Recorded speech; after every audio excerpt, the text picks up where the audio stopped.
What's up guys, my name is Ryan45678 and in this video we're going to be diagnosing, or at least attempting to diagnose, misfire on cylinder 4 in this car.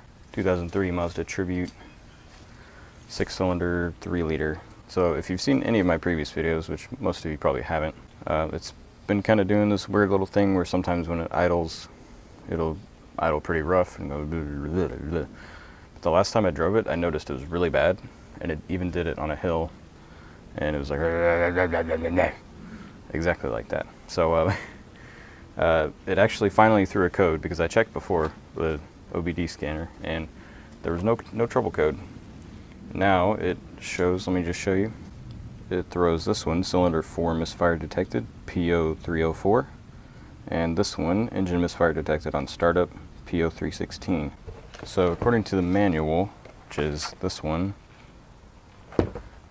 for this car, it's this one right here, this cylinder, cylinder 4, and that corresponds to this one. So that's the one we're going to be looking at. I would like to eventually, especially if we find something wrong with any of this, replace all the spark plugs.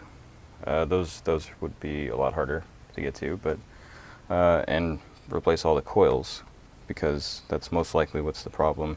So it could be spark plugs, it could be ignition coil bad, could be bad wiring, it could also be, this would be the worst case, if it was leaking spark plug seals from between it and the valve cover. Oil looks good. I just thought I'd check because I changed it recently. Still pretty clean and it's at a decent level. But yeah, before I forget, don't forget to leave a like if you enjoyed the video or if it's somewhat helpful. I'm not a mechanic, obviously. I'm just showing you the process of what I'm doing as I try to diagnose this, and hopefully it helps. And yeah, subscribe for more projects and repair things like this.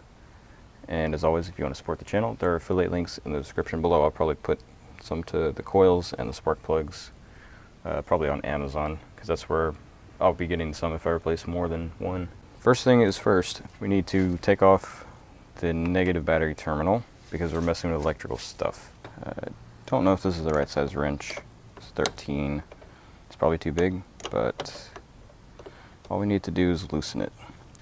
Okay, yeah, don't listen to me, don't do stuff like that, because that's how you end up stripping out nuts and bolts.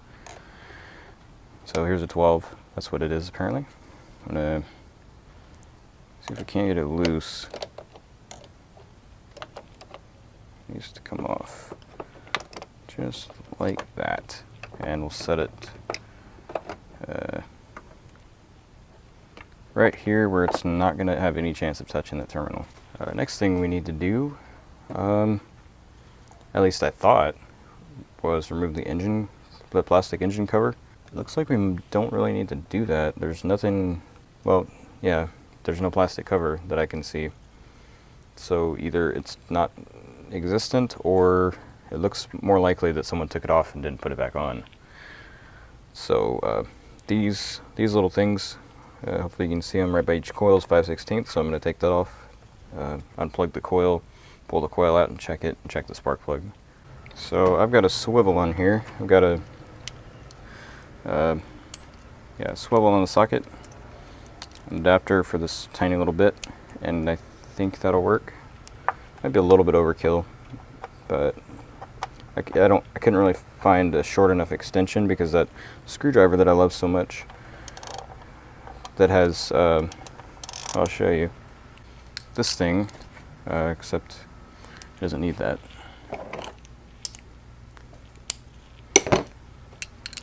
It bumped into this, it wouldn't get a good grip on the bolt, but now that it's loose, I can just use it to get it out. There we go. I'm going to set this aside for safekeeping.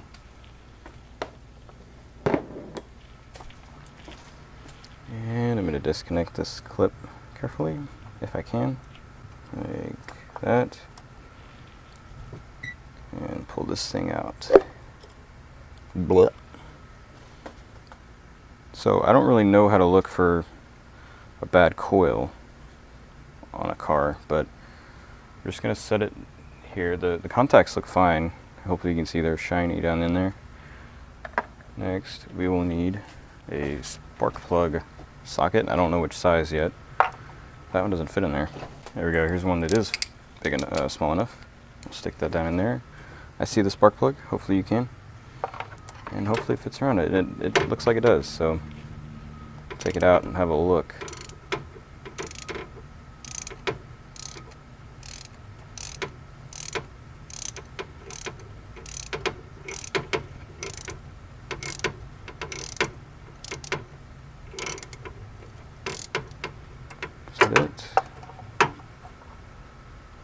No, not yet. Just about. There we go. And it's a spark plug. It looks pretty old. I don't know if it's necessarily bad. Let's look at the chart. So from what I can tell, it looks like it's just been in there too long. Looks like this one. Extreme gap can cause misfiring and stumbling accompanied by a noticeable lack of power. And that's kind of the symptoms that this thing has had. So this one, I mean, just looking at it though, you're supposed to put a feeler gauge in there to feel the gap. You could put like a small Allen wrench in there if you wanted to. And yeah, so that looks like our main problem. I'm gonna pull a couple more just because I can and see what they look like as well. Yeah, as I've learned before, don't put this thing anywhere near the battery, because even though that's unplugged, I mean, I didn't when I sparked it before. It wasn't on video, unfortunately. If you do this, connect to anywhere that is supposed to be connected to that, and it'll probably spark. So I'm just gonna leave it here. And these should be really easy to keep in order. Don't mix it up though. You don't want to plug this one into this coil, this one into this coil. I mean, it'd be kind of hard to do that, honestly, though. So let's get this one out. I really don't like how much tension is on there, because to pull it out, you have to put a lot of tension on that wire. So I'm not sure if that's supposed to be that way or what, but I really don't like it. And just to keep dirt and stuff from getting in there, because that goes directly to the engine, I'm just going to stick this coil back in. So this one should come out now. Just like that. Okay. We'll get the spark plug in a minute once we get both of these out. Okay, now we'll pull this spark plug.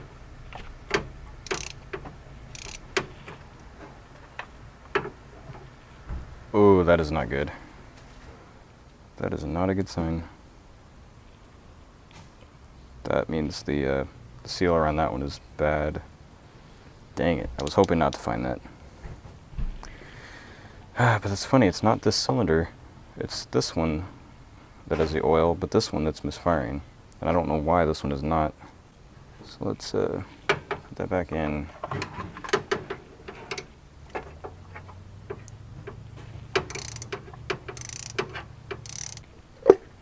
This is starting to be a game of roulette.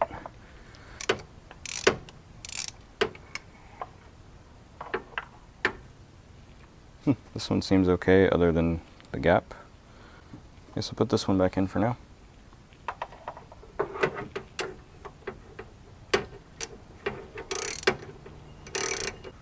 I'm going to swap the spark plug with the other cylinder, cylinder 4, and check it and see if that causes a misfire on cylinder the 6, I think it is. If it does, then that means it's the spark plug. If it doesn't, then it's the coil. I'm going to put this one in cylinder 4, assuming that it could potentially be a good spark plug. Never find out who's a good spark plug. And we'll put this potentially bad one in here.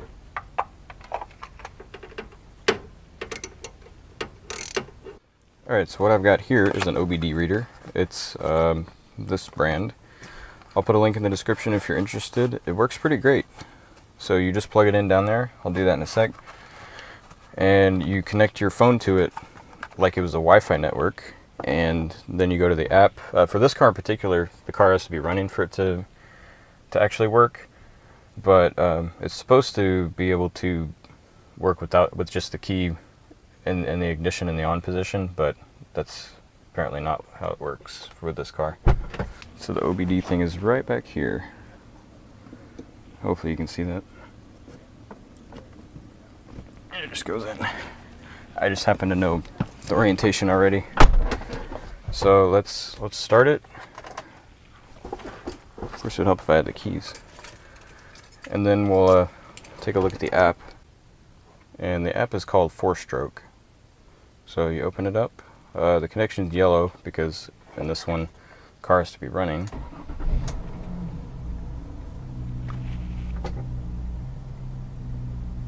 See, I don't know if you can see what's going on right now.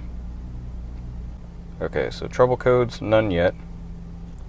I'm gonna need to let it run for a while first because it does this weird thing. See, it feels like it's misfiring, and I don't know why it's not giving me a trouble code for it. Yeah, so I've been running this for a while, and I don't know why it's not giving me any trouble codes anymore. What I'll probably end up doing is replacing the spark plugs, the front 3 anyway. I mean, that's the only thing I can think of to do to at least kind of help. I don't know. So yeah, I'm not going to do that in the video because I basically already showed putting spark plugs in there. Just, it's going to be new ones and the same process. So I'll do that at some point. But yeah, hopefully, I mean, I didn't specifically find out too much in this video. I guess the last thing I'll do, whenever I do get new spark plugs in it, is I'll run it and see if it makes any difference. Obviously, I'm not going to do all 6 of them right now because I can't get to it easily. So I'll see what that does, and if that helps, then maybe it'll be okay for a while. But honestly, they all need to be done, and super honestly, the valve cover gasket and the spark plug seals need to be done as well. I just don't know when or what point that's going to happen. Okay, so this is really weird. It's idling consistently right now, and I don't know why. Normally it would be going like, but it's not doing that. I don't feel anything. Current data steady at about 825 RPMs, and that's about it. So maybe something to do with the spark plugs, moving them around did something, so maybe new ones will help. We'll see. Alright, so I changed my mind. I'm actually going to show you guys some of this because I didn't show you in here. You can see, hopefully, there's a little tiny bit of oil in there in that spark plug well, let me show you the other one. I mean, you can already see because there's so much oil on the coil, but hopefully you can see in there, there's a big puddle of oil coming straight from where the spark plug is going to meet the valve cover. So what I'm going to do now is put the rest of the spark plugs, well, the 3 new ones in the front, and start it up and see if it's any noticeable difference right away. Oh yeah, another thing before I forget, I noticed something when taking these off. I used the torque wrench. They were actually pretty difficult to get off. And I said this one was really tight. They weren't even as tight as that one. These 2 were easy to get off. That one was a little hard. When I torqued them down and then ran it for a while and then took them out again, they were almost too hard to get off with this little stubby wrench. So maybe that was part of the problem. Maybe they weren't torqued tight enough. I don't know. Yeah, before I put these new ones back in, let me show you really quick the comparison. This is the old one. This is the new one. It's pretty bad. So maybe the gap is okay. It does look a little bit big. This is I can just tell by looking at it. This one is the one that was in cylinder 4. It looks worse. So that will definitely help our issues. Yeah, look at that. The gap is huge on that one.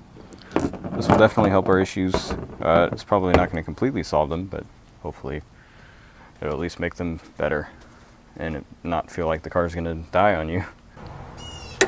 There we go. And that's how easy it is to use a torque wrench if you have one. So you probably should.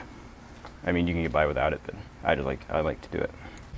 Yeah, we don't drive this car very much, so it kind of stinks. Anyway, let's go ahead and give it a try.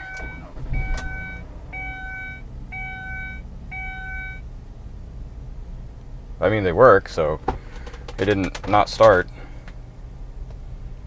We'll see how it does when it starts dropping RPMs. So far, no crazy dips. It's still going down to the low RPMs, but it's not sputtering when it does it. I hear it trying to sputter, but it's not nearly as bad.